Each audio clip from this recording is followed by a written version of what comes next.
सत्र 2024-25 के लिए यूडाइस प्लस पर प्रोफाइल एंड फैसिलिटी मॉड्यूल को एक्टिव कर दिया गया है, जो सभी विद्यालयों के लिए भरा जाना अति आवश्यक है।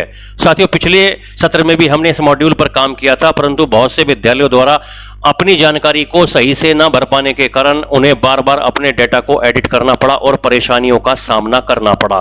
तो इस सत्र में भी प्रोफाइल एंड फैसिलिटी मॉड्यूल नई जानकारी, नए पॉइंट्स के साथ भरा जाना है। वीडियो बहुत ज्यादा ज्ञानवर्धक होने वाली है, इसलिए वीडियो को बिल्कुल भी स्किप ना करें और अंत तक हमारे साथ बने रहें। तो चलिए वीडियो को स्टार्ट कर लेते हैं। आप देख सकते हैं हमने क्रोम ब्राउजर ओपन कर लिया है, जहां पर आपको सर्च बार में टाइप करना है यूडाइस प्लस, और आप देखिए यहां पर ये आ भी चुका है। आप यहां क्लिक करें।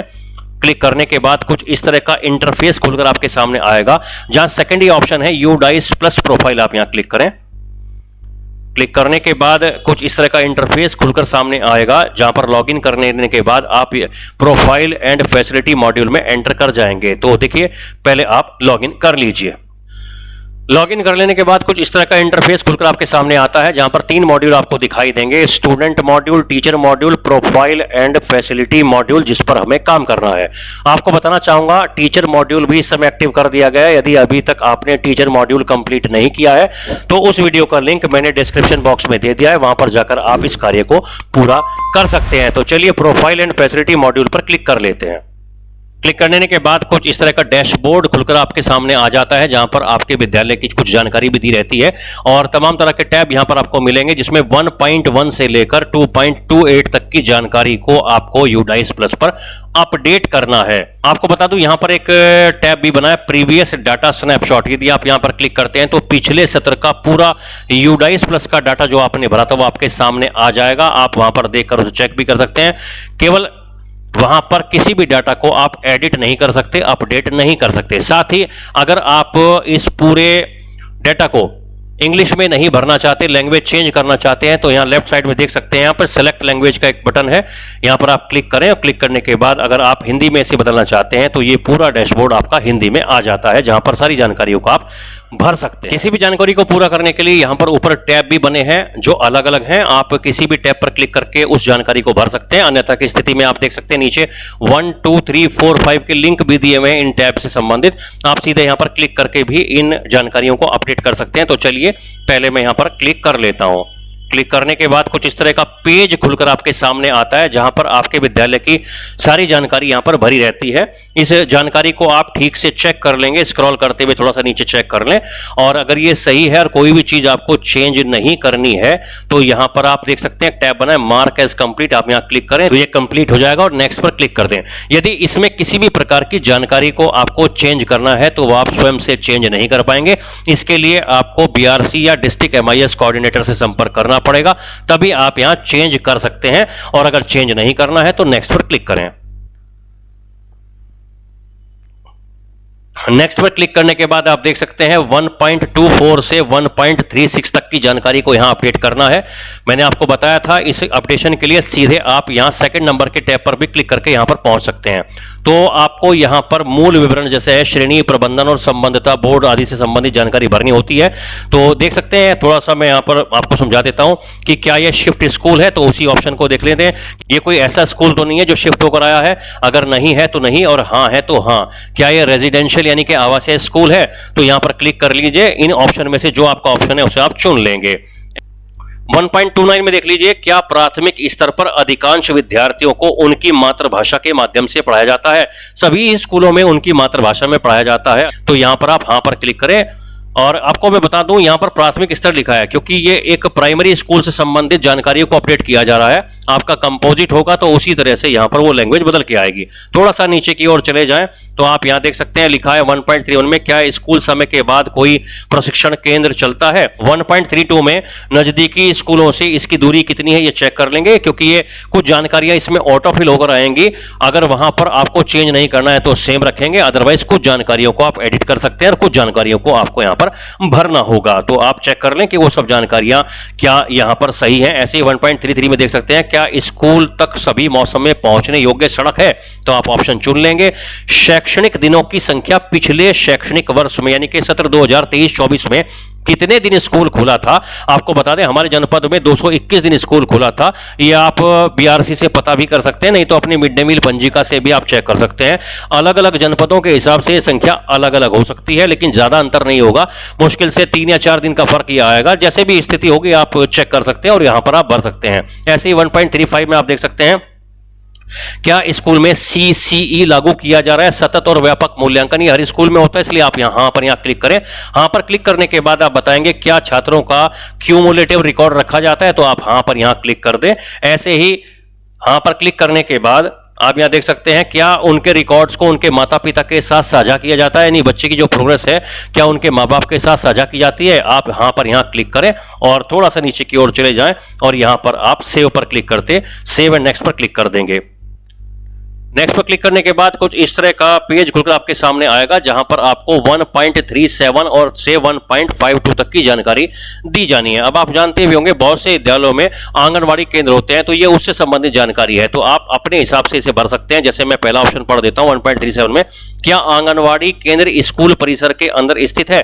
यदि कोई आंगनवाड़ी केंद्र आपके स्कूल में चल रहा है तो आप हां भरेंगे, अन्यथा की स्थिति में नहीं भरेंगे। अगर आप हां भरते हैं तो आप पर यहां पर नीचे देख सकते हैं आंगनवाड़ी केंद्र का कोड। अगर एक आंगनवाड़ी केंद्र है तो एक की जानकारी देंगे और एक से ज्यादा है तो एक से ज्यादा की जानकारी देंगे। तो आप यहां पर उस आंगनवाड़ी केंद्र का नाम कोड भरेंगे और कितने लड़के और लड़कियां वहां पंजीकृत हैं उनकी जानकारी आप यहां नीचे भर देंगे। ऐसे ही यहां पर बाल वाटिका के बारे में बताना है कि क्या बाल वाटिका स्कूल में शुरू की गई है, क्या आउट ऑफ स्कूल बच्चे नामांकित हैं क्या। अगर हैं तो आप हां भरें, नहीं तो आप नहीं भर दें। अगर आप हां भरते हैं तो आप देख सकते हैं उन्हें विशेष प्रशिक्षण दिया गया है क्या। अगर दिया गया है तो हां भरेंगे, नहीं तो नहीं भरेंगे। अगर आप हां भरते हैं तो हां भरने के बाद नीचे के ऑप्शन में रिमेडियल टीचिंग कितने स्टूडेंट्स ने ली उनकी संख्या, और लर्निंग एनहेंसमेंट यानी शिक्षा में सुधार के लिए कक्षाओं में कितने स्टूडेंट्स ने भाग लिया उनकी संख्या को आपको यहां भरना होगा। ऐसे ही पिछले शैक्षणिक वर्ष के दौरान स्कूलों में निरीक्षण कितने लोगों ने किया, कितने निरीक्षण वहां किए गए, किन किन के द्वारा किए गए, उनकी जानकारी को बिल्कुल ठीक तरीके से आपको यहां भर देना है। ऐसे ही 1.43 में आप देख सकते हैं कि क्या आरटी मानदंडों के अनुसार एसएमसी का गठन किया गया है। प्रत्येक विद्यालय में आप जानते ही हैं कि एसएमसी का गठन होता है, तो आप हां पर क्लिक कर देंगे। देखिए 1.43 गै में देखिए पिछले शैक्षणिक वर्ष में एसएमसी की कितनी बैठकें हुई उनकी आप यहां संख्या भर देंगे। और घ में देखिए क्या एसएमडीसी ने स्कूल विकास योजना तैयार की है क्या, तो आप हां पर यहां क्लिक करेंगे, क्योंकि जो विद्यालय विकास योजना है वो हर स्कूल में हर वर्ष तैयार की जाती है। तो आप हां पर यहां क्लिक करें और जैसे इसमें लिखा है यदि हां तो वर्ष का उल्लेख करें, तो पिछले सत्र की हम बात कर रहे हैं तो आप यहां 2023 भर देंगे। थोड़ा सा फिर से ऊपर की ओर चलें, थोड़ा सा ऊपर की ओर चलते हैं तो कुछ जानकारियां और आपको अपडेट करनी होती हैं। आप यहां देख सकते हैं इसमें लिखा है क्या क्या स्कूल बिल्डिंग कमेटी का यहां गठन किया गया है, तो आप यहां नहीं पर क्लिक कर देंगे। क्या स्कूल ने अपनी एकेडमिक कमेटी का गठन किया है, यदि हां है तो हां, नहीं है तो नहीं। स्कूल में पीटीएम का गठन किया गया है, पीटीए का गठन किया गया है, यदि किया गया है तो हां और नहीं तो नहीं। और अगर पीटीए का गठन हुआ है तो कितनी उसकी बैठकें हुई हैं उनकी यहां पर आप संख्या भर देंगे। ऐसे 1.45 में आप देख सकते हैं क्या स्कूल पीएफएमएस प्रणाली के तहत पंजीकृत है। हमारे लगभग सभी परिषदीय विद्यालय पीएफएमएस प्रणाली के तहत पंजीकृत हैं, तो वो सभी यहां पर हां भर देंगे। स्कूल अपनी ग्रांट के हिसाब से देख लेंगे कि वो किसके तहत पंजीकृत है, वो भर देंगे। अब आता है 1.46 में, क्या स्कूल में बहुकक्षा कक्ष है क्या।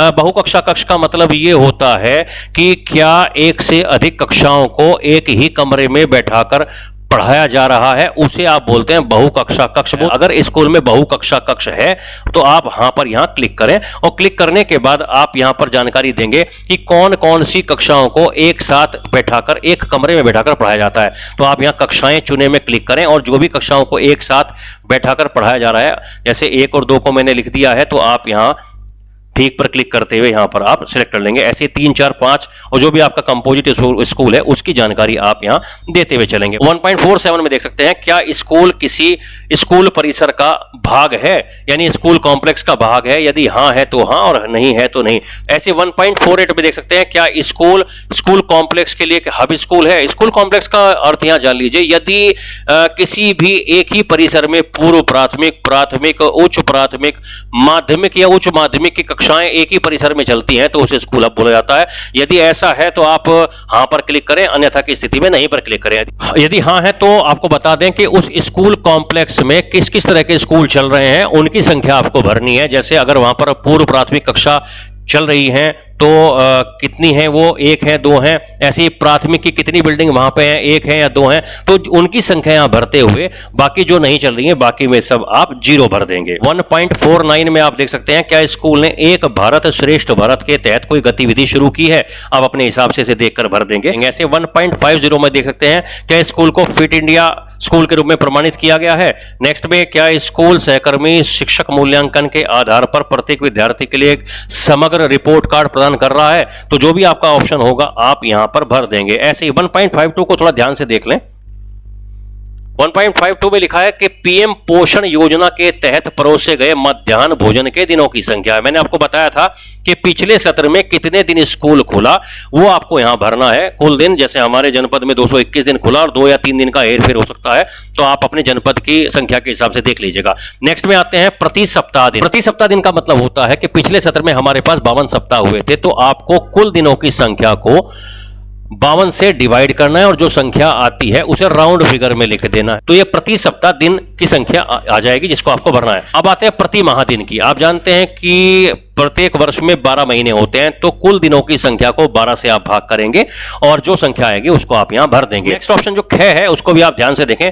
यदि मध्याह्न भोजन को पूर्व प्राथमिक अनुभाग बाल वाटिका तक विस्तारित किया गया है क्या, यानी जिन विद्यालयों में मिड डे मील होता है, अगर वहां पर आंगनबाड़ी केंद्र है और उनके लिए भी भोजन बन रहा है, क्या वो सम्मिलित है, उनको आपको बताना है क्या वो सम्मिलित है। अगर हाँ है तो हाँ और नहीं है तो नहीं। इन सभी जानकारियों को चेक करते हुए अगर वो सही है तो सेव एंड नेक्स्ट पर क्लिक करेंगे। नेक्स्ट पर क्लिक करने के बाद निशुल्क जो पाठ्य पुस्तकें हैं, टीएलएमए इत्यादि की जानकारी आपको भरनी होती है। जैसे 1.53.1 में क्या निशुल्क पाठ्य पुस्तकों का पूरा सेट प्राप्त हो गया है, अगर प्राप्त हो गया तो आप हाँ भरेंगे और इसके नेक्स्ट में आप यहां क्लिक करें, सिलेक्ट पर किस महीने में प्राप्त हुआ आप उसे यहां पे भर देंगे। प्रत्येक ग्रेड के लिए टीएलएम उपलब्ध है क्या, यदि है तो हाँ भरें, अन्यथा नहीं भरें। ऐसे ही क्या स्कूल को पिछले शैक्षणिक वर्ष में ग्रेडेड पूरक सामग्री प्राप्त हुई है, यदि हाँ है तो हाँ, अन्यथा नहीं है तो नहीं। थोड़ा सा नीचे की ओर स्क्रॉल करें फिर से। क्या स्कूल ने कक्षा संचालन में ग्रेडेड अनुपूरक सामग्री का उपयोग किया है, अगर हमने उपरोक्त कॉलम में हाँ भरा है तो आपको इसको हाँ और नहीं में सिलेक्ट करना है। प्रत्येक ग्रेड के लिए खेल सामग्री, खेल और खेल उपकरण उपलब्ध हैं क्या, क्योंकि पिछले सत्र में आपके यहां पर खेल की ग्रांट आई थी तो आप इसे हां भरेंगे। 1.53.5 में देख लीजिए क्या स्कूल ने छात्रों को निःशुल्क यूनिफॉर्म प्रदान की है क्या। तो बहुत से हमारे विद्यालय ये समझते हैं कि हमारे स्कूल की तरफ से बच्चों को निःशुल्क यूनिफॉर्म प्रदान की नहीं जाती है। ऐसा सोचना उनका गलत है। आप यहां पर सबसे पहले तो हां पर क्लिक करें और जो इसके बाद का ऑप्शन लिखा है यदि हां तो उस माह का उल्लेख करें जिसमें वर्तमान शैक्षणिक वर्ष में छात्रों को यूनिफॉर्म प्रदान की गई। तो यहां पर आपको हां भरते हुए वो महीना सिलेक्ट कर लेना है जितने बच्चे आपके यहां डीबीटी से लाभान्वित हुए और उन सब ने ड्रेस ले ली, तो आपको कौन से महीने में वो बच्चे डीबीटी से लाभान्वित हुए और उन्होंने ड्रेस ली, उस महीने को आपको यहां पर सिलेक्ट करते हुए भर लेना है और फिर सेव एंड नेक्स्ट पर क्लिक कर देना है। नेक्स्ट पर क्लिक करने के बाद कुछ इस तरह का पेज खुलकर आपके सामने आता है जहां टीचर्स द्वारा जो बनाया गया टीएलएम है उससे संबंधित जानकारी फीड की जानी है। यहां आप देख सकते हैं ऊपर कक्षाएं लिखी हैं 1, 2, 3, 4, 5, 6 इत्यादि। अब आप यहां देखिए 1.54.2 में कि क्या टीचर्स द्वारा जो टीएलएम बनाया गया है, वाद विवाद प्रतियोगिताएं जो कराई गई हैं उनके द्वारा क्या उन्होंने उनमें स्टूडेंट को पार्टिसिपेट कराया, तो आप इन सभी पर हां पर क्लिक कर देंगे। नेक्स्ट पर चले जाएं। ये है साइबर सुरक्षा पर और मनोसामाजिक पहलुओं पर क्या बच्चों द्वारा प्रशिक्षण प्राप्त किया गया है क्या। यदि उनके द्वारा प्रशिक्षण प्राप्त किया गया है तो प्रत्येक कक्षा में से कितने बच्चों ने उसमें प्रतिभाग किया, उनकी संख्या भरनी है और अगर नहीं किया है तो 0 ही भरे रहने देंगे और जमा करें और नेक्स्ट पर क्लिक कर देंगे। उसके बाद कुछ इस तरह का पेज खुलकर आपके सामने आएगा जहां पर स्कूल की सुरक्षा से संबंधित मानकों पर आपको जानकारी देनी होगी। आपदा प्रबंधन योजना विकसित की गई है क्या, सुरक्षा अंकेक्षण प्रणाली है क्या, सीसीटीवी कैमरा लगा है क्या, अग्निशमन यंत्र है क्या स्कूल में, सुरक्षा हेतु नोडल शिक्षक है क्या। इन तमाम जानकारियों को भरते हुए आपको आगे चले जाना है। इसके अलावा आप देख सकते हैं यहाँ पर जरा ध्यान दें आप 1.55.9 में क्या स्कूल को लड़कियों के लिए आत्मरक्षा प्रशिक्षण के लिए अनुदान मिला है। आप जानते हैं कि उच्च प्राथमिक विद्यालयों में आत्मरक्षा प्रशिक्षण के लिए लड़कियों के लिए ग्रांट आती है, तो जिन विद्यालयों में आई है वो यहाँ हाँ भरेंगे, और हाँ भरने के बाद उसमें कितनी छात्राओं द्वारा प्रतिभाग किया गया है उनकी संख्या यहाँ पर भरनी है आपको। इसके बाद आप नेक्स्ट पर चले जाएं, थोड़ा नीचे की ओर स्क्रॉल करते हुए चले जाएं। क्या स्कूल ने प्रदर्शन बोर्ड पर सुरक्षा दिशा निर्देश प्रदर्शित किए हैं क्या, इस तरह की सारी चीजें आपको यहां भरते हुए चले जाना है। आप यहां देख सकते हैं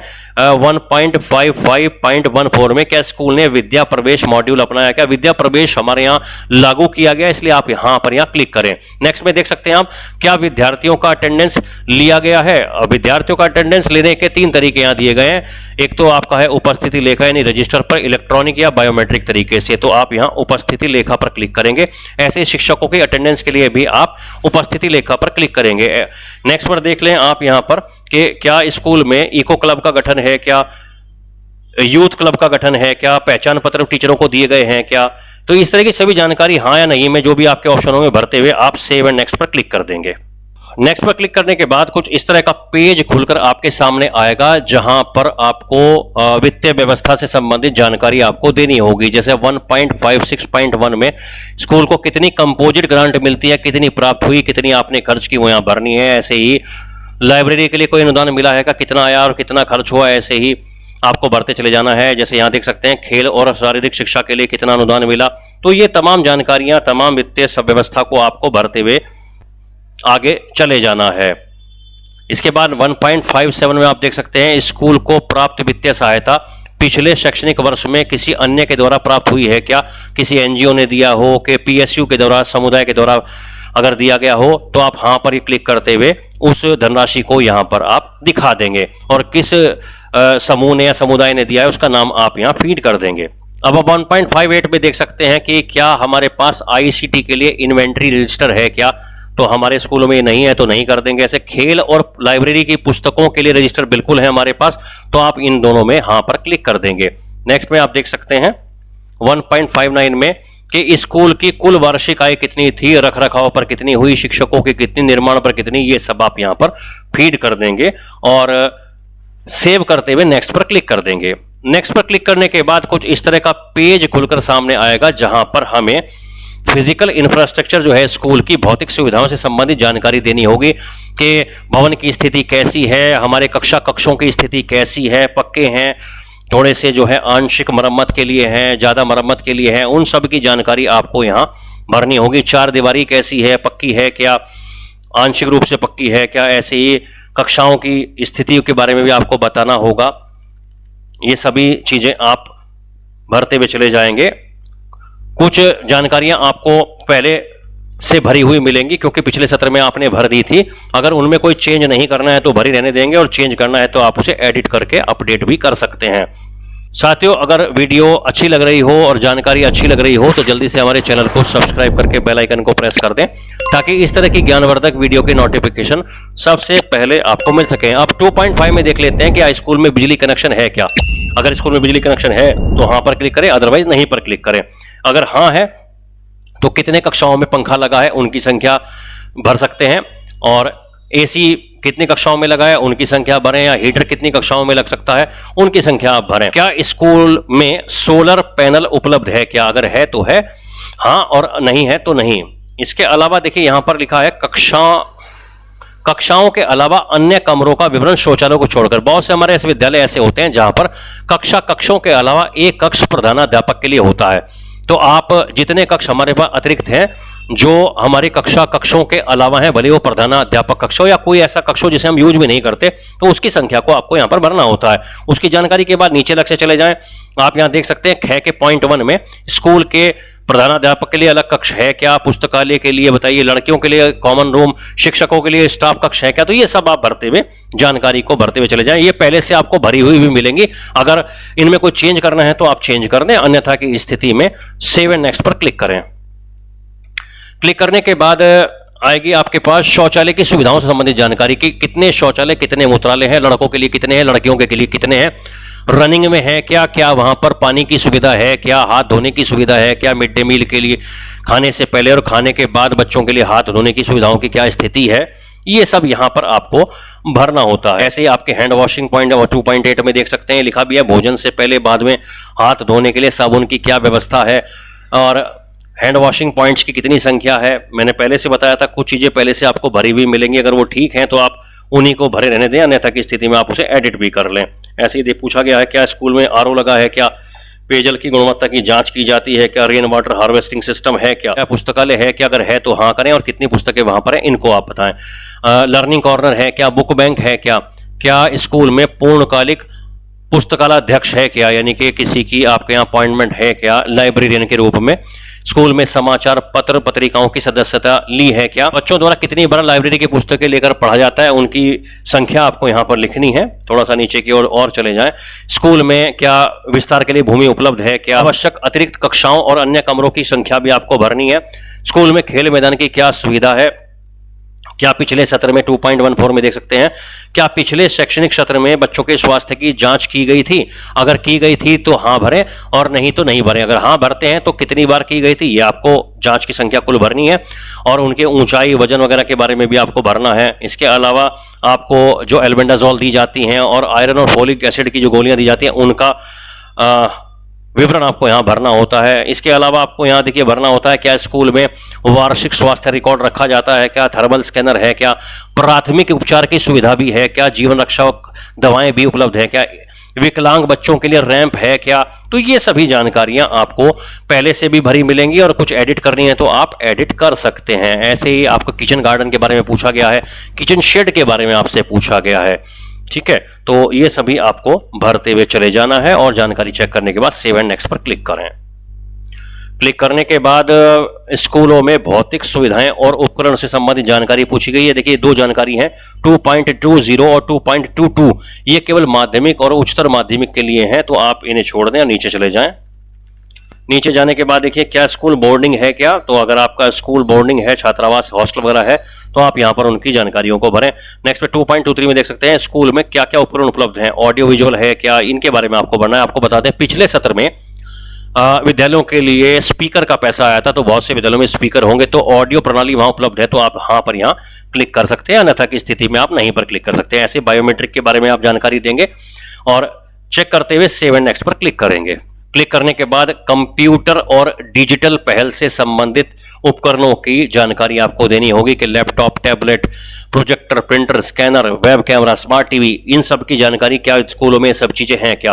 अब 2.25 एक इंपॉर्टेंट पॉइंट है, यहां इसको बहुत ध्यान से देखेंगे कि क्या स्कूल में इंटरनेट की सुविधा है क्या। बहुत से स्कूल हमारे सोचते हैं कि अगर हमारे स्कूल में वाईफाई लगा है तो हम तभी मानेंगे कि इंटरनेट की सुविधा है क्या। नहीं, सभी परिषदीय विद्यालय, चूंकि हम परिषदीय विद्यालयों के विषय में विशेष जानकारी की बात करते हैं, तो सभी परिषदीय विद्यालय भी स्कूल में इंटरनेट की सुविधा के लिए हाँ पर क्लिक करेंगे। ऐसा क्यों है आपको बता दें, आपने इसमें लिखा है यदि हाँ भरते हैं तो स्कूल में उपलब्ध इंटरनेट सुविधा का प्रकार, तो जब आप यहां क्लिक करते हैं तो फोर्थ ऑप्शन है मोबाइल फोन इंटरनेट, क्योंकि आप इंटरनेट को मोबाइल फोन के माध्यम से उपयोग करते हैं। तो ये मोबाइल फोन का जो इंटरनेट है, आपको तमाम जानकारियां, जो शैक्षणिक जानकारियां आप विभाग को देते हैं उनको भरने में और बच्चों की पढ़ाई में आप इसका उपयोग करते हैं, तो इसलिए आपको ये ऑप्शन भरना होता है। और इसके 2.25 के ख में लिखा है क्या इंटरनेट सुविधा का पहुंच का उपयोग शैक्षणिक उद्देश्य के कार्य के लिए किया जाता है। आप जानते हैं दीक्षा, निपुण लक्ष्य ऐप और रीड अलोंग ऐप का उपयोग आप बच्चों की पढ़ाई के लिए करते हैं, तो आप हाँ पर यहां क्लिक करें। अब राइट साइड में थोड़ा सा ऊपर की ओर देख लें और कौन सी जानकारी हमें भरनी होगी। क्या स्कूल में आईसीटी लैब उपलब्ध है क्या, अगर है तो हाँ भरें, नहीं तो नहीं भरें। और जैसे अगर हम हाँ पर क्लिक करते हैं, क्योंकि शासन द्वारा कुछ स्कूलों में आईसीटी लैब का निर्माण किया जा रहा है या हो भी चुका होगा कुछ जनपदों में, तो वहां पर यह लिखा है उपलब्ध कंप्यूटर आईसीटी प्रयोगशालाओं की संख्या, तो आप यहां पर उनकी संख्या भर देंगे। तो अब थोड़ा सा नीचे की ओर चलें। स्कूल में क्या निम्नलिखित सुविधाएं हैं क्या, आईसीटी उपकरण हैं क्या, यदि हैं तो हाँ भरें, नहीं तो नहीं भरें। ऐसी डिजिटल सामग्री, CWSN के लिए सहायक तकनीक और DTH टीवी चैनल, तो इन सब की जानकारी आपको भरनी है। डिजिटल लाइब्रेरी है क्या, अगर है तो हाँ भरें, नहीं तो नहीं भरें। अगर हाँ भरते हैं तो डिजिटल पुस्तकों की संख्या, ई पुस्तकों की संख्या आपको भरनी है। इन सभी जानकारियों को अच्छे से भरने के बाद आप यहां सेव बटन पर क्लिक करें, और सेव बटन पर क्लिक करने के बाद आपका यूडाइस प्लस पर profile and facility module complete हो जाएगा। उसके बाद आप नीचे देख सकते हैं डैशबोर्ड पर वापस जाएं, आप यहां क्लिक करें। क्लिक करने के बाद आप अपने विद्यालय के डैशबोर्ड पर आ जाएंगे। राइट साइड में आप देख सकते हैं, जब हमने इसको शुरू किया था तो यहां पर लिखकर आया था सुधार की आवश्यकता है। तो जैसे जैसे आप ये कंप्लीट करते जाएंगे यहां पर कंप्लीटेड लिखकर आना शुरू हो जाएगा।